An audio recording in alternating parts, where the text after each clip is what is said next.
Good morning, good evening, good day, whatever it is. Hey, make sure you stay. Like, share, comment, and subscribe.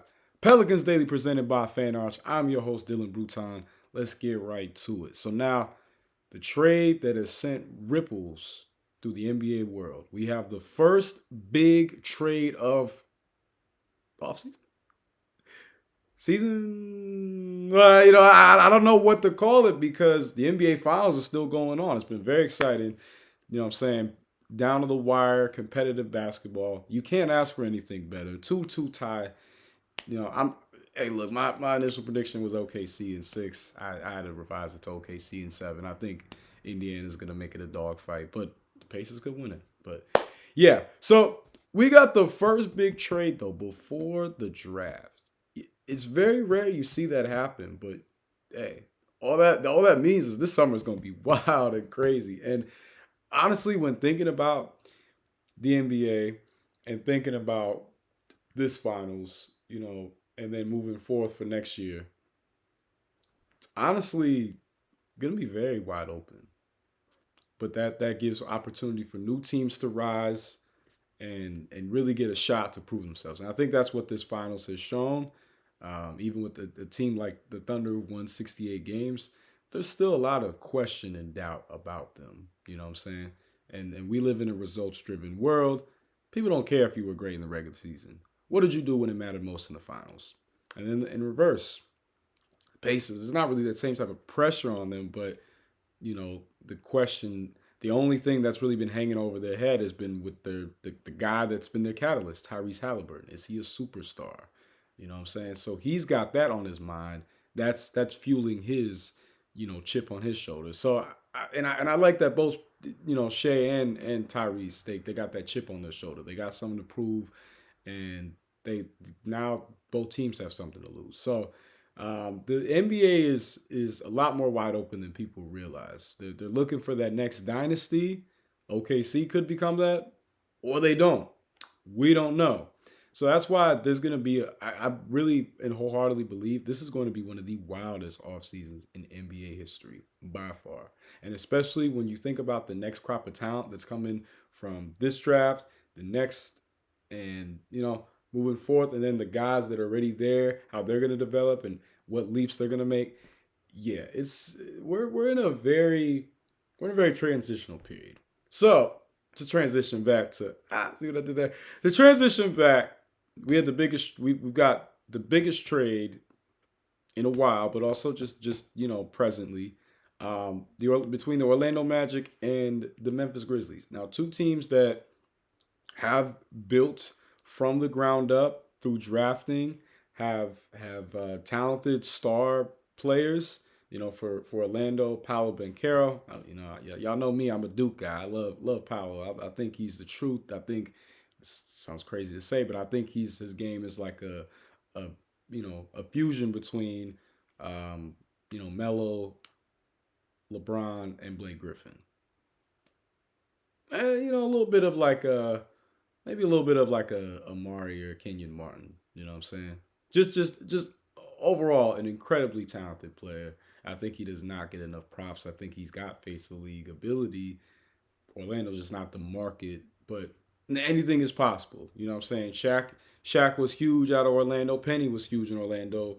T Mac was huge in Orlando. Dwight was huge. If the talent is there and the success also is followed up with it, then it'll show. Memphis, on the other hand, Memphis looked like they were kind of in a similar position to OKC in Indiana, of like a young upstart team. Everybody thought was gonna make that leap. This was on the tail end of like the Warriors, so it looked like the Grizzlies were gonna be that next team to come up. I mean, Ja Morant, when healthy, is one of the most exciting players in the league. He's one of the most exciting players I've ever witnessed. You know, dating back to the days of like my earliest childhood with AI, or being a little older with D Rose, or guys like John Wall. You know what I'm saying? Like he's from that type of lineage of point guard, of a scoring, fast, athletic, like but there's He's not had his focus fully on basketball, unfortunately, and he's had injuries, and also, there's been some slight, I don't want to say regression in his game, but just I feel like some of his bad habits he's settling back into. So they're both two teams that are in a very unique position. Orlando, they're building up, but it's like they need more, and Memphis is debating on whether are they blowing it up because they got rid of Taylor Jenkins and the head coach, and do they blow it up? Do they build around Jaren Jackson Jr. instead? Because he has been an all-star, all defensive, first team DPOY last year. So there's been a lot of questions that have been asked about what it is that they end up doing. But this was a crazy, crazy, crazy trade. So a guy who I brought up in previous video, Desmond Bane. Desmond Bane was traded to the Orlando Magic. Just Desmond, nobody else. And Desmond, enjoyed a very productive year. He's one of the best shooters in the entire league. Averaged 19 a game, six boards, 5 assists, 48% from the field, 39 from three, and 89% from the free throw line. And I mean, Desmond Bane to me is one of the most underrated two guards in the league. Just consistent, reliable. He stepped up greatly last year when Ja was dealing with the suspension and the injuries after that. He averaged he averaged like 24 a game on, again, very efficient shooting. He's not necessarily like a number one, but he can fill that role if need be. And I think him in Orlando, next to Powell, next to Franz, next to Jalen Suggs, next to Wendell Carter, next to the guys that they've got over there that they're building, that they're trying to build a team with. I think that this was a need for them, but holy moly, did they give up a lot? And I'm gonna get right to it. So to get Desmond Bane, who again I like as a player, but look at what happened with the Knicks last year of giving up 5 first-round picks for Mikal Bridges. I mean, I like Mikal Bridges, but five, y'all ain't won a ring since '72, and this is how we moving. This how y'all operating. All right, so but they gave up KCP, who I brought up in a previous video as like a veteran, a low contract veteran that we could get, either through trade or free agency. But they got KCP, Cole Anthony, who, hey man, I'm still a believer of.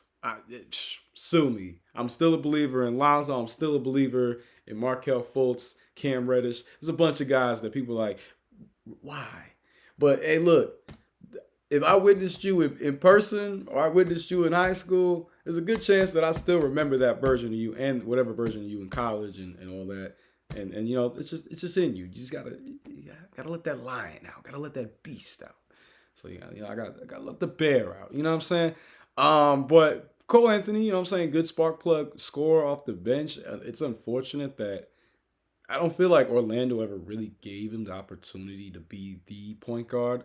Because I forgot, but they also got Anthony Black. I mean, they went and brought in so many point guards. You know what I'm saying? They drafted Jalen Suggs. They drafted Anthony Black. They had Markelle Fultz. Got Corey Joseph coming off the bench. I mean, like it's just too many point guards, man. I play point guard. I'm biased to the point guard position. My favorite player of all time is AI, but I mean he was more of a 2. But point guard size, right? But you need opportunity to not feel like, man, I got this dude breathing over my neck when I'm trying to do my job as point guard. Like, what's going on? But hey, maybe depending on whatever happens in Memphis, because outside of Scottie Pippen Jr., there's no one else really viable as like a point guard in Memphis. So, but yeah, so I was like, I was like, yeah, that sounds right. That sounds about right. Okay, so they traded the 16th pick, which I think that's a great steal for the Magic. You know what I'm saying? I mean, I'm sorry for Memphis getting a pick in this draft that is very deep. There's a lot of guys that are in my opinion, there's going to be a lot of guys in the latter half of the draft that are going to, you know, tease all-star potential, if not fully blossom into that. I just think this is a very deep class. I think this is one of the best drafts in recent years. I think next year is a little bit more top heavy. I think next year's top heavy, like the top ones are a bit stronger than the top for this class. But in total, like depth wise, I think this class is one of the deepest in years. That's just my perspective. You know, I know everyone got different thoughts, but that's my personal perspective. But they get they get 3 first round picks. So they get the 16th pick for this year. They get 3 first round picks from 2026, 2028, and 2030. And a 2029 future first round pick and a 2029 first round pick swap. So I mean, they are loaded in picks. Memphis said, Orlando, give me everything you got. Get down, lay down. And, you know, for Memphis, they're coming off a year where they won 49 games. But, you know, salute to them for being able to make this trade happen. If I said that wrong earlier about, Memphis said that. Yeah. Like Memphis, Memphis, I think just off the haul they won this trade. I loved again. I rock with Desmond Bane heavy. You know what I'm saying? He was a great player at TCU. I think he kind of went under the radar just because of how quiet he was in juxtaposition in comparison to Ja, in juxtaposition comparison to even Jaren Jackson or when Dylan Brooks was there. You know what I'm saying? Like this, he was the quiet guy, right? He was kind of like the Joe Dumars of that team of like quiet. Does his job, but you respect ball, you respect this game. Now that I set the scene, an article by none other Chris Lambert on Pelican Debrief, he said, he brought up the Brandon Ingram trade, and that's why I posed the question: did we get fleeced in the BI trade part 2? Right, because we traded BI to Toronto for Bruce Brown, who's likely going to go elsewhere. Kelly Olynyk, who is definitely being used as trade bait. A 2026 top 4 protected first round pick, which via the Pacers, which that might be something to, that might be something. And a 2031 second round pick. And, that's the Griffin administration. We're in the Dumars era. We're in a whole different era, a whole different time of life. But I don't know, I really don't know because like BI only played in 18 games and he was on an expiring contract. So Toronto, and he got that in Toronto. He got that max contract he was looking for. And I feel like, I feel like BI, I'm no Duke bias on this one. I feel like BI needed a fresh start. Personally, I just feel like with kind of like the pairing of Zion and him not turning into what many thought as initially, and BI as a player himself,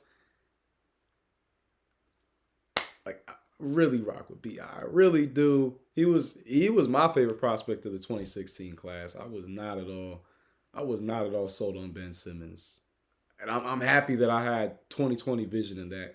Because I've seen some of y'all in the comments say we should sign him, and I mean, I guess but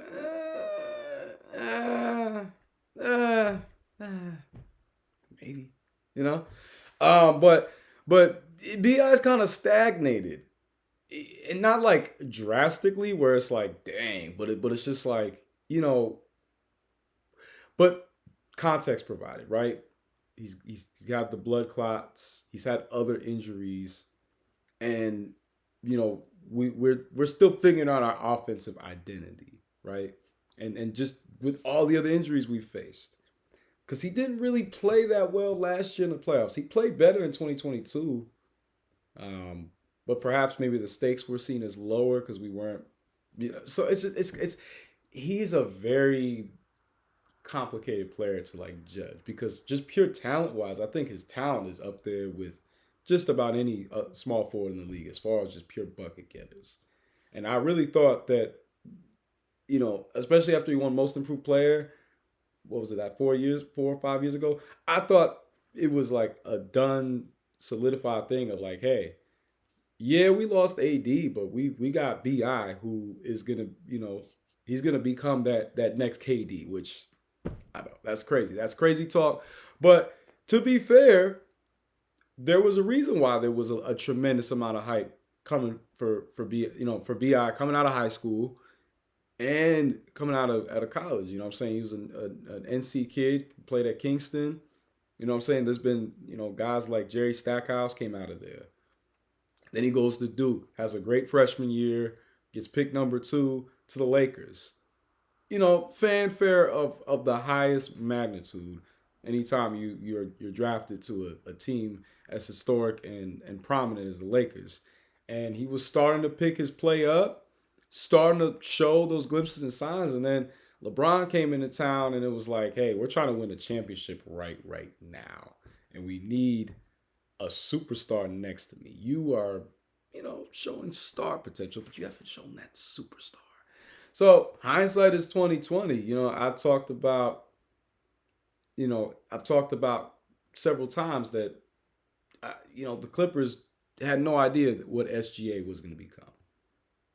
There's no way they did. Otherwise, they would have kept him. But it was so hard not to make that move in the moment to get Paul George, especially, given the season he was coming off of and thinking about how his play style would go with Kawhi.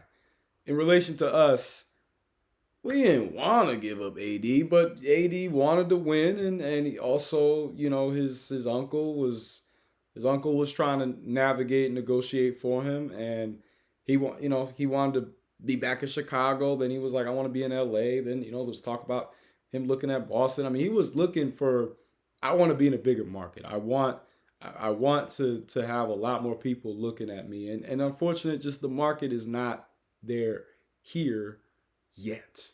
Keyword yet. And I still believe that things are going to change, especially the more healthy that Zion is, the more he expands his game, and the better we are. That's just going to blow, our type of, market value and public notoriety. But things started out really well with Bi. They really did. And I was sad to see him go. I got a lot of love for Bi. I still think he's a tremendous bucket getter. I still think he's got a lot of talent that hasn't been fully, utilized and properly tapped into. And I mean, he's 28. Like people would be talking about him like he's like 35. I'm like, he was a one and done. So he's been in the league for a while, yeah, but he's young. Like he came out the draft, as an 18-year-old. So it's like I think there's more room for him to grow. In relation to us though, outside of that 2026 pick, we didn't really get anything too tangible. So did we get fleeced? Long answer, yeah. Short answer, no. I don't think so. I think it was just a move that was best for both franchises at the time. Long answer, probably just given that we could have gotten more of a haul because, I mean, if Desmond Bane, who's never made an All-Star game, never been looked at as like a number one franchise scorer, and that's not to downplay Desmond Bane. I think he's very talented, great shooter, steps up when need be, great locker room guy, like all these different things. But he was able to get a trade haul like that. Imagine with this regime, what we could have gotten for Bi. It's tough, like you don't want to think about those things, but you just have to. You just have to, unfortunately. But never fear. I got faith in President Dumas. A new day and dawn is upon us. We just gotta stay positive, y'all. got to stay positive. That's all we can do. That's all we can do. Anyway, keeping on staying the positive, or depend on how you look on it. Depend on how you look at it. But is Asa Newell worth reaching for at pick number 7? Now, he is a player, very interesting and unique player. You know what I'm saying? 6'11", power forward out of University of Georgia. Also, also was a freshman and enjoyed a really good year. Averaged 15 a game, 7 boards, a block, a steal. Shot 54% from the field, 29% from three, and nearly and basically 75% from the free throw line. And his last 2 games, granted they lost them both, but he put up 21 and 17 on 56% shooting, 9 and 16 from the field, 2-5 from three. That was against Oklahoma in the SEC in the SEC like the first round. And then the first round of the tournament itself, they got bounced out by number 8 Gonzaga. That game was an ugly one, 89-68. Cause at least they lost 81-75 against Oklahoma. But it was a great game between him and Jeremiah Fierce, who I'm very high on. I still have contended. If he's available, he's there. Might have to draft him. But 6 of 10 from the field, 8 for 10 from the free throw line, 20 points, 8 boards, 1 assist. So for him, that's a good way to go out both times. You know what I'm saying? Getting over 20 twice, rebounding the ball well, efficiency. Now, only reason why I'm bringing up, I'm bringing up Asa Newell and I'm bringing up Egor Demin next is the fact that they were prospects that were part of the workouts that Chris Lambert was talking about, of like just prospects who've been brought in and worked out with the Pelicans. And after Derek Queen, they're like the next highest up. And both of them are guys where on some mock drafts they're higher and some they're lower. With Asa Newell, it's like, he as a big has been compared to, he's got an interesting list of people that he's been compared to. But Drew Gooden, Brandon Clark, Nick Claxton, David Lee, Daily Double, that's taking it back. Jonathan Isaac and Bobby Portis. There's nothing that screams superstar with that, so that's the only thing. But that all sounds like a very solid, well-rounded player. Drew Gooden was a good pick and pop big man for a good amount of time in the league. Brandon Clark. Speaking of Memphis, Brandon Clark is a good role player, high energy, rim running big man. Nick Claxton, to me, I think is a very talented big. What I'm saying? His offensive game is expanding, but he's a tremendous defender. Then David Lee, I mentioned the Daily Double. He had some great years for the Knicks, had some good years with the Warriors as well before they decided to really embrace the small ball, which people forget about that. Like it was him and Iggy who were in the starting lineup before Draymond and before what was it, Harrison Barnes? Sorry, that was the Duke in me. That was pure Duke right there. But shout out to Harrison Barnes though. You know what I'm saying? But he's not next Kobe like Slam Magazine was trying to say at one point. Jonathan Isaac, great defender, doesn't really do much else on offensive end. And then Bobby Portis. A tough shot maker, stretch big, and a hard-nosed player, and he won a ring with the Bucks in 2021, played a big role. So it's tough because where we're at in pick 7 and what we're gonna do with the draft pick, that's all everyone wants to know and talk about.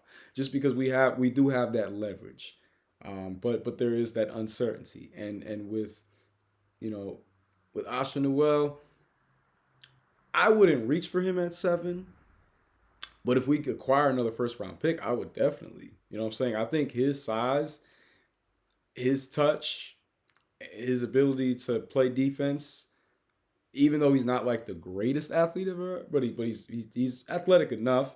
And then he did all that as a freshman. He put that team on his back and was consistent from yes, the 3-point shooting needs to work, but I mean 54% from a big and 75% from the free throw line. Those are good numbers. Very good numbers. He has to just play a little bit more physical, but you put him next to a Eve Missy who is more physical, then now you have the finesse and the physical. You have two guys that are incredibly tall that can play in the interior and that can rebound the ball well. So my answer is, and my answer is gonna be no on both these, but I want to pose it for y'all because I feel like we've kind of talked about the atypical prospects of who people are expecting to go at 7. So now it's time for the others to shine and speak. Going right into it, Egor Demin. So Egor Demin was a player that I definitely was very intrigued by. You know what I'm saying? 6'9" point guard / small forward. The young man was getting his reps up in Real Madrid. Not to downplay the SEC, but Real Madrid, that's grown men, pro players. These guys got pensions, families. The weight and the stock of it is a little different versus fellow college kids. But he committed to play at BYU, and he had didn't really go insane stats wise, but the eye test shows a very talented player, very well rounded player. He averaged 11 a game, 4 boards, 6 assists, and the passing is something that's a big skill set of his, and a steal a game. And the efficiency was a little ugly. 41% from the field, 27 from 3, 70% from the free throw line. Now this is why when people were going, oh, he's a Russian Luka, I'm like, I don't even think Luka is the greatest player of all time. Like some people think the greatest young talent. I think he's incredibly talented, but people are automatically he's the greatest. Oh, no, I think he's very, very talented. But there's a reason why, there's a reason why Dallas traded him. As crazy as that trade was, there was some slight there were basketball reasons you couldn't ignore. The defense and also conditioning. But I feel like it's an unfair comparison to every foreign jumbo-sized point forward type to be the next Luka. Just like in the NFL, with every big quarterback that's strong, athletic, has a rocket launcher, is fast, but is not refined yet accuracy wise, and has to work on processing, has to work on his vision, has to work on his timing, his precision.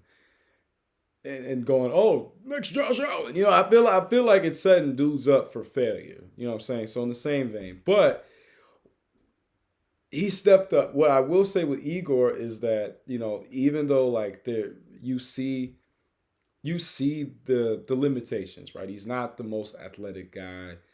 He has the struggles with creating his shot.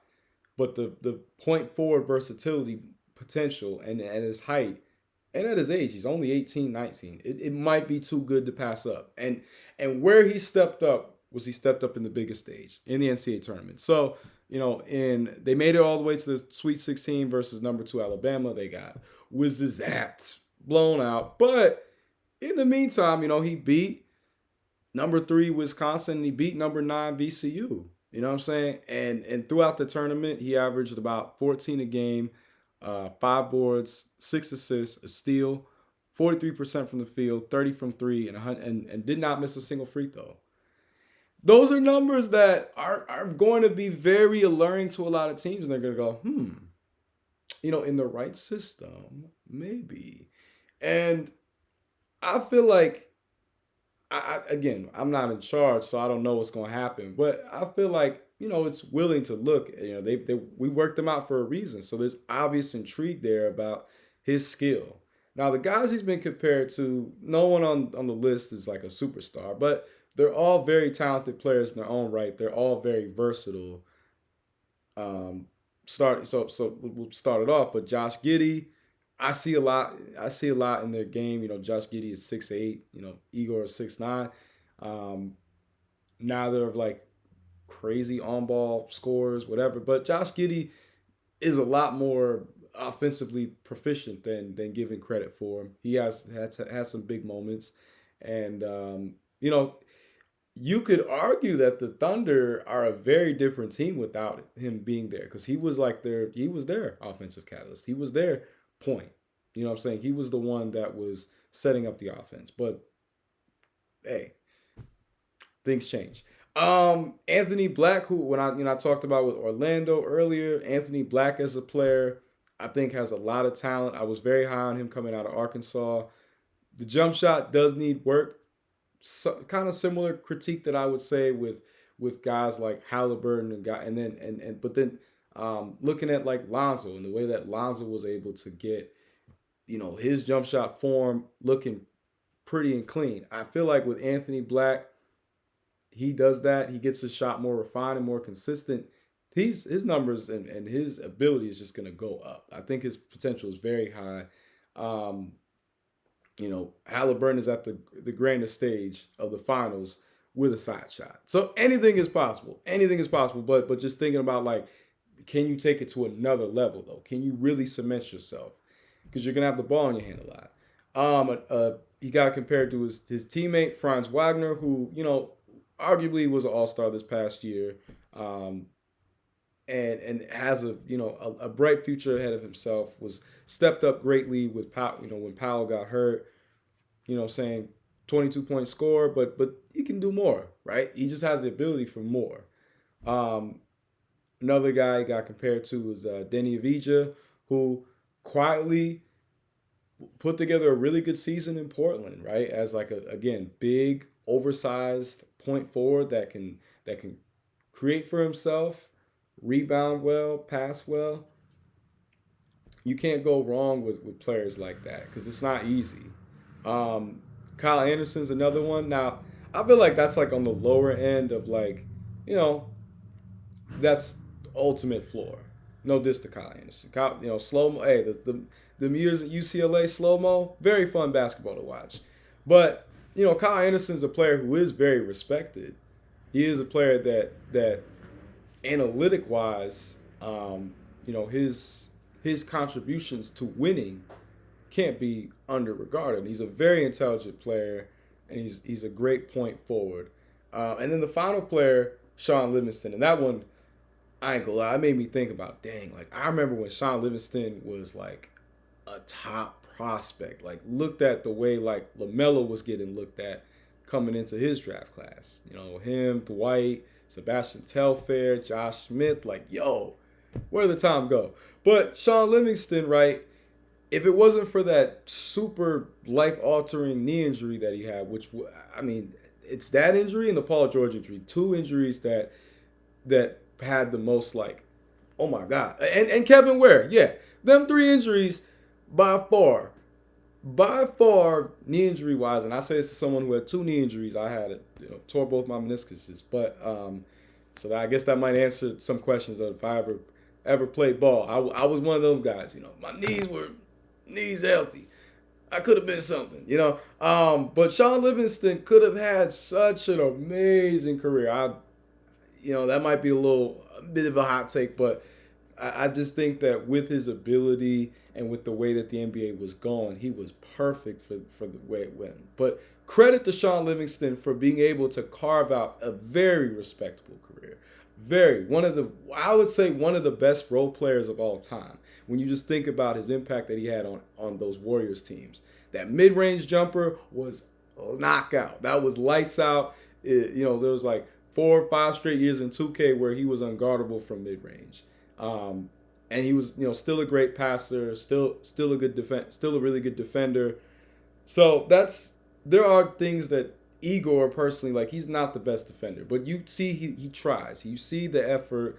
You see, like, despite not having that foot speed, he gives the effort. I have faith that as a player, he's going to get better at that. Then you add the versatility, you add the size. If he keeps expanding his offensive game, he gets his jumper consistent, then, that might be something. Is he worth reaching for at pick 7? I feel like some team is gonna go for him more so in that like 9 to 15 range. But who knows? Like with the draft, coming up, we don't know what other big trades are gonna go down. We don't know what other trades during like this time in between are gonna go down. And I'm speaking the first part about during draft night, but we don't know what other trades. Because nobody was predicting this, Orlando and Memphis trade. Nobody was. I mean, like, yeah, there's rumor mill. There's journalists who are gonna bring up different stuff that potentially can happen. But I mean, I guess I'm kind of doing the same thing. But you get what I'm saying. People were not expecting or seeing this happening. So there was the element of surprise. So who knows what happens? But I say the same thing with Asa Newell. Like, if we can secure another first round pick, and I think Egor, there's a lot of teams, they're looking for that next Luka, right? But if nothing wrong with, hey, we got a pick, we get another pick in that like 15-20 range, and he's still on the board. Absolutely. It wouldn't hurt to have, a guy who is perfectly fine with not having a bunch of shots. He wants to pass the ball. He wants to open up the court for everyone else. Because we don't have that pure point guard. We don't. We just don't. I love Jose Alvarado, but he's not like a pure point. He's a pure point because of his size, but he's more of a, like I said, he's like a JJ Barea on steroids in terms of like Speedy Gonzalez, energy, hustle. But we don't have that pure point guard. Even DeJounte himself is not like a pure point guard. He's like a oversized one with the mindset of a 2, But a pure point guard, even like Egor, right? He would fit because we as I talked about previous, CJ is not really looking to be a point guard. He's looking to get his shot first. So it just opens up everything else for everyone else when you have that floor general, that catalyst. Look at what Tyrese Halliburton is doing right now in Indiana. Success leaves a trace of clues. That's how I look at it. Now, speaking in a whole different way, but this was something I found very interesting. Now, this was something that Chris Lambert, shout out to him, brought up. Did we make the mistake of letting the Hawks sign Bryson Graham to become their new president of basketball operations? Right? You think about it. Bryson Graham was here for 14, 15 years. He started as an intern. He worked his way up. I mean, that's a crazy success story to go from get my coffee, get my donuts, to now you're the one who is calling up teams, inquiring about different players. You're the one who is interviewing head coaches to see who best fits on the roster. Like, that's a huge jump, but that speaks to his work ethic. It speaks to his dedication. It speaks to his commitment to his excellence.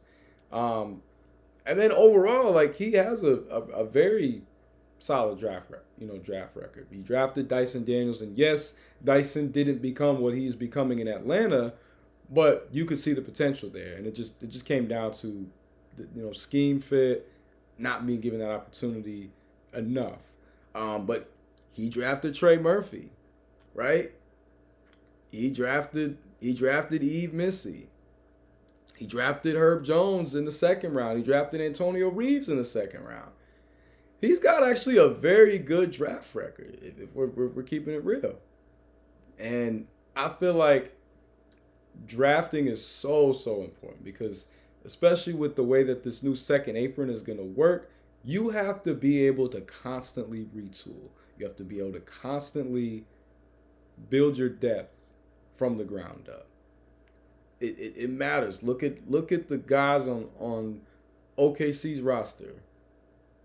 Outside of Hartenstein and Caruso and Shea, I can't forget Shea. But everybody else on that team drafted. Look at Indiana. Outside of Halliburton, which you can't ignore, right? Halliburton, Siakam, Thomas Bryant, Obi. But outside of them, everybody else drafted. So when you draft well, you give yourself a more stable foundation to walk into and build from. It's not rocket science. It's just common sense. And then he also signed and drafted guys like Jose Alvarado, or a guy who, I haven't heard this name in a while, but salute to him, and I hope I would not be opposed to having him come back. But Najee Marshall. And I feel like it speaks to the basketball mind that Bryson Graham was, to be able to find those different hidden gems of players, but also to make smart key decisions in the first round as well, and then, the talk about him is nothing but positive.